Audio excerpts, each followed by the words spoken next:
एक बहुत ही common behaviour जिसने हम सबको बहुत बुरी तरह से जकड़ा हुआ है और जिसकी वजह से हम अपनी ख्वाबों की, अपनी मर्ज़ी की ज़िंदगी नहीं जी पा रहे, that is procrastination. Procrastination word पे मैंने बहुत रिसर्च करी कि मुझे उर्दू में इसका कोई एग्जैक्ट अल्टरनेटिव मिल जाए, लेकिन एग्जैक्ट अल्टरनेटिव मुझे इसका उर्दू में कोई नहीं मिल पाया। बहुत ही सादा ज़बान में प्रोकास्टिनेशन इज़ हर वो काम जो कि आपके लिए करना बहुत ज़रूरी है और ना करने के बहुत ज़्यादा नुकसानात हैं, और ये जानते हुए भी आप उस काम को टालने की हत्तुल इम्कान कोशिश करते हैं। आप कोशिश करते हैं या तो वो काम आपको करना ही ना पड़े, और अगर करना बहुत ही मजबूरी है तो फिर बिल्कुल आखिरी टाइम पे आधा पौना क्वालिटी बिल्कुल ही कॉम्प्रोमाइज़ करके आप वो काम कर देते हैं। फॉर एग्ज़ाम्पल, हमें पता है डेली एक्सरसाइज करना हमारे लिए बहुत मुफीद है। ये जानते हुए भी हम एक्सरसाइज बिल्कुल नहीं करते। हमें पता है कि पढ़ना बहुत ज़रूरी है, हम तब भी नहीं पढ़ते। हमें पता है कि ऑफ़िस का प्रोजेक्ट हमारे लिए कितना इम्पोर्टेंट है, लेकिन तब भी हम कोशिश करते हैं या तो कोई दूसरा बना दे या हम उसे सबमिशन से 1 रात पहले बनाएँ। हमें पता है कि नए बिज़नेस को टाइम देना बहुत ज़रूरी है, हम नहीं देते। हमें पता है हमें कोई ना कोई नई स्किल हर वक़्त सीखते रहना चाहिए, हम नहीं सीखते। हमें पता है हमें खाने में एहतियात करनी चाहिए, हम नहीं करते। अब आप इसे सुस्ती कह लें, काहली कह लें, चीज़ों को टालना कह लें, कम हिम्मती कह लें, झिझक कह लें, शर्म कह लें, लेज़ीनेस कह लें, काहली कह लें, इसे आप कोई भी नाम दे दें, at the end of the day this is called procrastination, and this is the ultimate reason that why we are not living up to our potential. Khair, in this video we will discuss procrastination in detail, what are its causes. I will also suggest its cure through which आप इस deadly habit से हमेशा हमेशा के लिए छुटकारा पा सकते हैं. So stay tuned.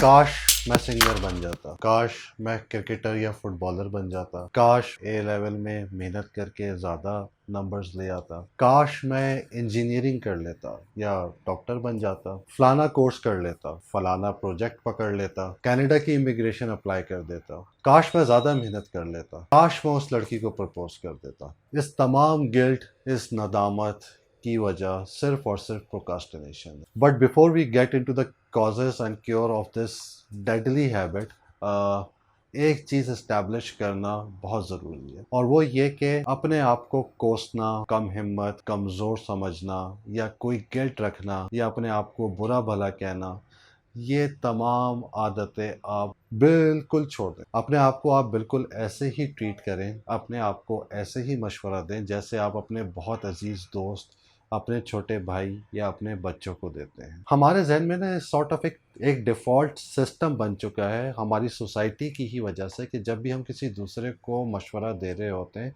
तो हम उसे बहुत सारे अनफेयर एडवांटेजेस दे रहे होते हैं। फॉर एग्ज़ाम्पल, किसी ने अगर कोई गलती करी है या किसी से कुछ प्रॉब्लम हो गया है तो हम उसे एडवांटेज देते हैं, छोड़ यार कोई बात नहीं, तेरी गलती नहीं थी, टाइम ही कम था, लाइट चली गई, अब तू क्या कर सकता है, गाड़ी ख़राब हो गई, कोई बात नहीं, दोबारा मेहनत कर लेना, इसमें तुम्हारी गलती नहीं थी, तुम्हारी गैदरिंग ठीक नहीं थी, तुम्हें अपने ऊपर ज़्यादा तवज्जो देनी चाहिए, अगली बार दे देना। लेकिन जैसे ही बारी अपने आप को जज करने की आती है तो इस दुनिया से बनने के लेके अब तक के तमाम मसाइल की जड़ और तमाम मसाइल का ब्लेम हम अपने आप को दे देते हैं। हम तो हैं ही ख़राब, हमसे तो ये हो ही नहीं सकता, हम में तो हिम्मत ही नहीं है, हम में तो ताकत ही नहीं है, हमारा तो दिमाग ही ख़राब है, हम में तो अकल ही नहीं है, हम में तो ये टैलेंट ही नहीं है। जब तक आप इस सेल्फ ब्लेमिंग और सेल्फ कर्सिंग की आदत से नहीं निकलेंगे, सेल्फ इम्प्रूवमेंट आपके लिए किसी भी लेवल पे बहुत मुश्किल हो जाएगी।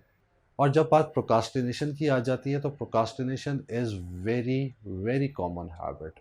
दुनिया का हर शख्स, भले वो कितना ही कामयाब क्यों ना हो, किसी न किसी लेवल पे on a daily basis procrastinate ज़रूर करता है। अब एक ऑब्वियस सवाल ये उठ जाता है कि अगर सक्सेसफुल लोग भी प्रोकास्टिनेट करते हैं तो वो सक्सेसफुल कैसे होते हैं? इसका डिटेल में जवाब हम कभी और देंगे। इन शॉर्ट, उन सक्सेसफुल लोगों को प्रायोरिटाइज करना आता है। उन्हें पता होता है कि किस चीज़ को प्रोक्रास्टिनेट करना वो अफोर्ड कर सकते हैं और किस चीज़ को प्रोक्रास्टिनेट करना वो अफोर्ड नहीं कर सकते। बहुत ही सादा लफ्ज़ों में यूँ समझ लें कि procrastination is an emotional response. For example इसी तरह से जैसे कि आपके सर में दर्द होता है। अब अगर आपने सर के दर्द से बचना है तो सबसे पहले हम सर के दर्द के जो कॉजेज़ हैं हम उन्हें अवॉइड करेंगे। फॉर एग्ज़ाम्पल ठंडा जूस नहीं पीना, ज़्यादा डस्ट में नहीं जाना, तेज़ खुशबू नहीं इस्तेमाल करनी, तेज़ एसी से एकदम से गर्म कमरे में नहीं जाना, धूप में नहीं फिरना, स्टफ़ लाइक दैट। और अनकंट्रोलेबल फैक्टर्स की वजह से अगर फिर भी सर में दर्द हो जाता है तो हम 2 पैराडोल की गोली खा लेते हैं, सर का दर्द ख़त्म हो जाता है। प्रोक्रास्टिनेशन को भी हम बिल्कुल ऐसे ही कैटर करेंगे। पहले हम प्रोक्रास्टिनेशन के कॉजेज़ में जाएँगे और उन कॉजेज़ को हम सबसे ज़्यादा अवॉइड करने की कोशिश करेंगे। और अगर अनकंट्रोलेबल फैक्टर्स की वजह से हम प्रोक्रास्टिनेशन में ट्रैप हो भी जाते हैं, तो हम एक प्रोटोकॉल फ़ॉलो करेंगे, जिस प्रोटोकॉल से हम प्रोक्रास्टिनेशन से फ़ौरन बाहर आ जाएँगे। अब हम आ जाते हैं प्रोक्रास्टिनेशन की बाय बुक डेफिनेशन के ऊपर। बाय बुक प्रोक्रास्टिनेशन की डेफिनेशन है voluntarily and unnecessary delay on intended task, यानी वो डिले जो कि आप वॉलंटियरली करते हैं एंड अननेसेसरी करते हैं। आगे बढ़ने से पहले कुछ चीज़ें हम मज़ीद क्लियर कर लेते हैं, और वो ये कि procrastination is a self regulatory failure, यानी जब अपने आप को आप खुद से सेल्फ रेगुलेट कर रहे होते हैं, प्रोक्रास्टिनेशन तभी होती है। अगर टीचर आपको पढ़ा रहा है तो आप पढ़ लेंगे, लेकिन आप खुद से नहीं पढ़ पाएंगे। मौलवी साहब से पारा पढ़ाएंगे तो आप पढ़ लेंगे, खुद से नहीं पढ़ेंगे। ट्रेनर आपको एक्सरसाइज कराएगा तो आप एक्सरसाइज कर लेंगे, आप खुद से नहीं करेंगे। अम्मा चप्पल उठाएंगी तो आप नमाज पढ़ लेंगे, खुद से आप नमाज नहीं पढ़ेंगे। सेकंड चीज़ ये कि हमारा जो एवोल्यूशनरी ब्रेन है वो वॉलंटियरली जाता है उन चीज़ों की तरफ जिससे उसे इमीडिएट फ़ायदा मिले, जिसे हम कहते हैं instant gratification and delayed gratification. Instant gratification ये कि मैंने गुलाब जामुन खा ली, मुझे बहुत मज़ा आया। डिलेड ग्रेटिफिकेशन ये कि अगर मैं गुलाब जामुन नहीं खाऊंगा तो मैं अपना वज़न कम कर लूँगा। इंस्टेंट ग्रेटिफिकेशन ये कि मैं मूवी देखने चला जाऊं या फैमिली के साथ वेकेशन पे चला जाऊं, उससे मुझे फ़ौरन मज़ा आएगा। डिलेड ग्रेटिफिकेशन ये कि वही टाइम मैं अपने नए बिज़नेस पे या अपनी स्किल्स पे दूं तो मुझे 6 महीने बाद या 1 साल बाद उसका फ़ायदा मिलेगा। इंस्टेंट ग्रेटिफिकेशन ये है कि बच्चा क्रिकेट मैच खेलने चला जाए या वीडियो गेम खेल ले। डिलेड ग्रेटिफिकेशन ये कि उसी टाइम अगर वो पढ़ ले तो वो 1 साल के बाद क्लास में अच्छे मार्क्स लेके पास हो जाएगा। तो हम ऑटोमेटिकली इंस्टेंट ग्रेटिफिकेशन की तरफ अट्रैक्ट होते हैं और डिलेड ग्रेटिफिकेशन को हम अवॉइड करते हैं। मैं पर्सनली प्रोक्रास्टिनेशन के मसले में बहुत अरसे तक ट्रैप रहा हूँ, and to be very honest मुझे ये रियलाइजेशन भी है कि मैंने इस प्रोक्रास्टिनेशन में रहते हुए अपना बेतहाशा नुकसान करा है।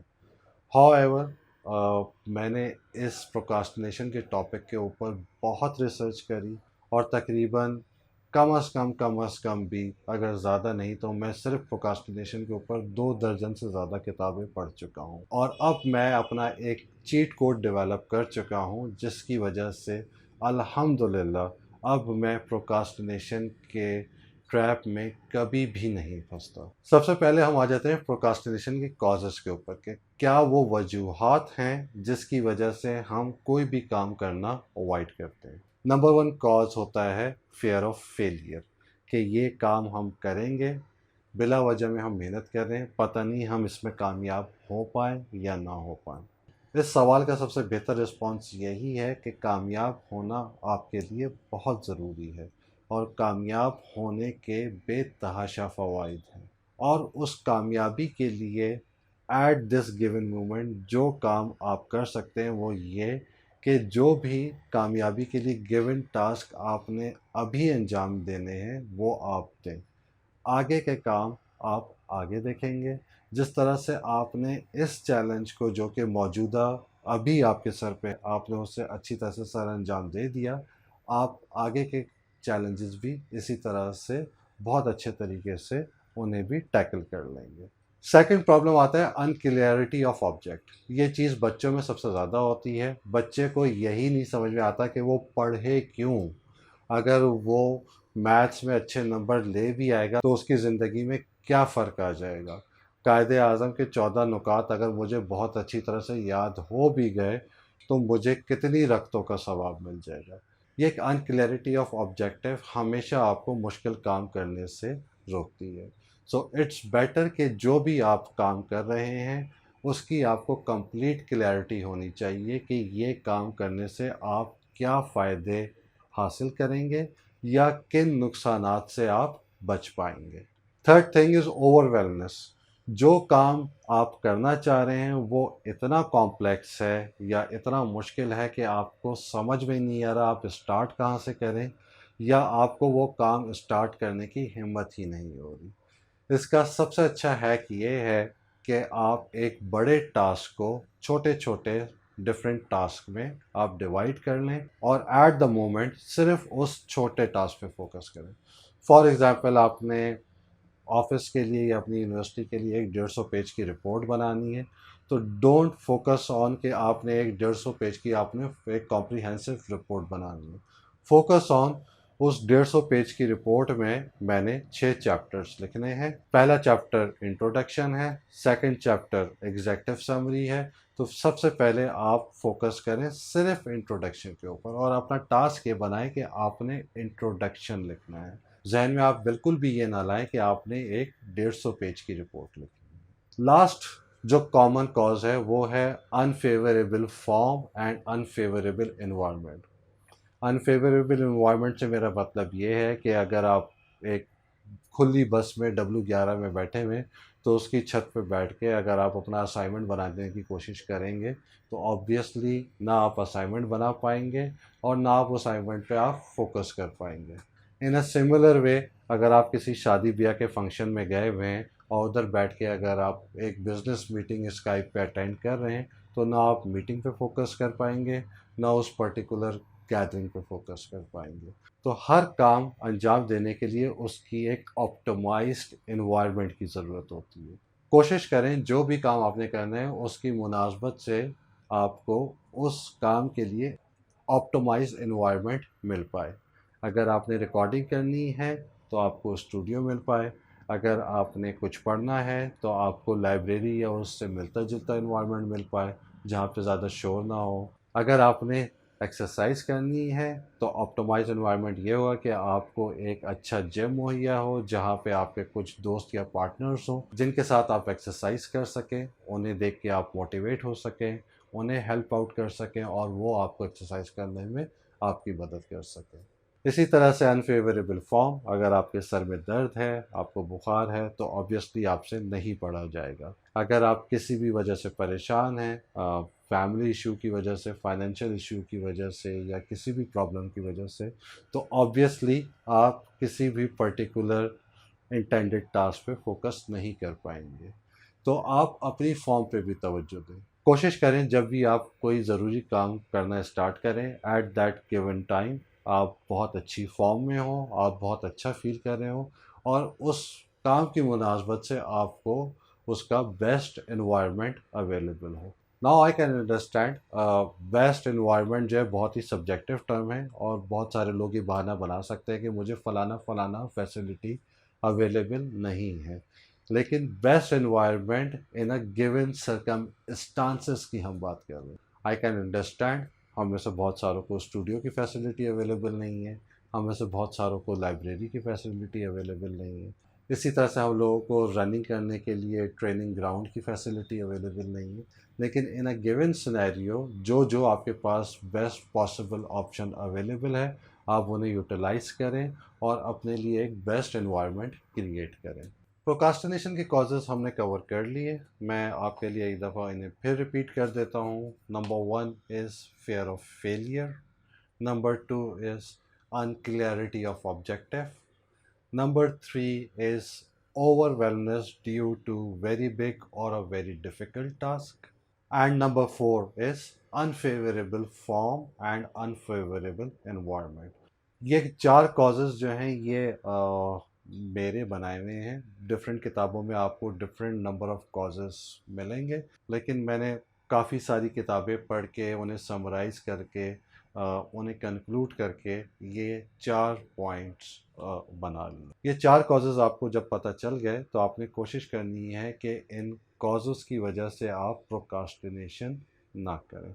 अब हम आ जाते हैं प्रोक्रास्टिनेशन के एक्चुअल क्योर के ऊपर। प्रोक्रास्टिनेशन का क्योर बेसिकली एक प्रोटोकॉल है जो कि मैं खुद फॉलो करता हूँ और मुझे उसके हमेशा 100% रिजल्ट्स मिलते हैं। और वो प्रोटोकॉल ये है कि कोई भी जब मैंने बहुत ही ज़रूरी काम करना है जो कि काम करने का मेरा दिल नहीं चाह रहा, सबसे पहले मैं उसके लिए एक टाइम ब्लॉक कर लेता हूँ कि फ़लाना प्रोजेक्ट या फ़लाना ब्लॉग या फ़लाना व्लॉग मैं कल सुबह 11:30 बजे करूँगा। ये मैंने टाइम ब्लॉक कर लिया। अब सेकंड मेरी प्रायोरिटी ये होती है कि कल जब 11:30 बजे मैं एक्स वाई ज़ी काम कर रहा हूँगा, एट दैट टाइम मैं अपनी बेस्ट फॉर्म में हूँ, यानी मैं बिल्कुल फ्रेश हूँ, मैंने नाश्ता किया हुआ हो। जब मैं काम करने के लिए बैठूँ तो एट दैट टाइम उस कमरे का टेम्परेचर बेहतर होना चाहिए, मेरे हाथ में कॉफ़ी का मग होना चाहिए, मेरी डेस्क जो है वो बिल्कुल भी क्लटर्ड नहीं होनी चाहिए, साफ़ सुथरी होनी चाहिए ताकि मैं एट दैट गिवन टाइम एक चीज़ पे फोकस कर सकूं। फ़ोन मेरा या तो एयरप्लेन मोड पे होना चाहिए या साइलेंट मोड पे होना चाहिए, और एट दैट गिवन टाइम मुझे डिस्टर्ब करने वाला कोई ना हो। आफ्टर दैट मैं ये भी डिसाइड कर लेता हूँ इस काम पे मैंने 2 घंटे सर्व करने हैं। अब उन 2 घंटों में मेरे पास सिर्फ 2 ऑप्शन है, या तो मैं वो काम करूँगा या मैं बोर होऊंगा। तीसरी कोई भी चीज़ मुझे डिस्ट्रैक्ट नहीं करेगी, ना यूट्यूब, ना फेसबुक, ना व्हाट्सएप का मैसेज, ना ट्विटर, ना मासी, ना कोई एम्प्लॉय एक्स वाई जी, कोई भी डिस्ट्रैक्शन मेरे सामने नहीं होगी। ये सारे प्रोटोकॉल्स फॉलो करने के बाद जब मैं काम करने के लिए अपनी डेस्क पे बैठ जाता हूँ तो सबसे पहले मैं उस टास्क का ब्रेकअप करता हूँ कि ये काम करना है। सबसे पहले मैंने टाइटल ढूंढना है, उसके बाद मैंने इंट्रो लिखना है, उसके बाद मैंने कंक्लूजन लिखना है। बॉडी में मुझे इतनी हेडिंग्स चाहिए, हेडिंग का सीक्वेंस ये होगा, इसकी 2 सब हेडिंग्स होंगी, इधर मैं बुलेट पॉइंट्स लिखूँगा। ये जब ब्रेकअप मेरे पास एक दफ़ा बन गया तो मैं फिर उस ब्रेकअप के हिसाब से फिर काम करने बैठ जाता हूँ। ये तमाम प्रोटोकॉल फॉलो करने के बाद समझे मेरा 50% काम हो गया, मतलब प्रोक्रास्टिनेशन से ऑलमोस्ट 50% में बाहर निकल आया। अब काम करने से पहले मैं एक प्रोटोकॉल और फॉलो करता हूँ, और वो ये कि एक फ्रेश साफ़ सुथरे पेपर के ऊपर मैं अपनी इम्प्लीमेंटेशन इंटेंशन लिखता हूँ। और इम्प्लीमेंटेशन इंटेंशन लिखने का मेरा सिंपल टेम्पलेट ये है कि एक क्लियर पेपर पे मैं लिखूँगा, after doing dash I will do dash because of dash, and I will accept the results because that's the best I could do. अब ये fill in the blanks हम भरते हैं। After doing breakfast, I will write a detailed blog post because that blog post is very essential for the success of my blog. इसमें मैंने अपने आप को टाइम बाउंड भी कर दिया कि एक काम करने के बाद मैं दूसरा काम क्या करूँगा और क्यों करूँगा, और उसे मैं एक्सेप्ट भी करूँगा। Once I write that down, मेरे जहन में कंप्लीट क्लैरिटी हर चीज़ की आ गई कि मैंने क्या काम करना है, कब करना है और क्यों करना है। एंड आफ्टर दैट जो भी मैंने अपने आप को असाइन टाइम दिया है वो काम करने के लिए, मैं हत्तुल इम्कान कोशिश करूँगा कि उस असाइन टाइम के अंदर ही मैं वो काम ख़त्म कर दूँ। So that's it for the day. आप लोग भी ये हैक लाजमी अप्लाई करिएगा और मुझे कमेंट में ज़रूर शेयर कीजिएगा कि ये हैक आपके लिए फ़ायदेमंद रहा या नहीं। मेरा तो इस हैक पे अब बहुत बहुत पक्का बिलीव बन चुका है, क्योंकि मैं इसे काफ़ी अर्से से प्रैक्टिस करता हुआ आ रहा हूँ, and it has always given me 100% results. So I can very easily say that now I hardly procrastinate on things which are very, very important to me. That's it for the day. Thank you and see you in my next video. Allah Hafiz.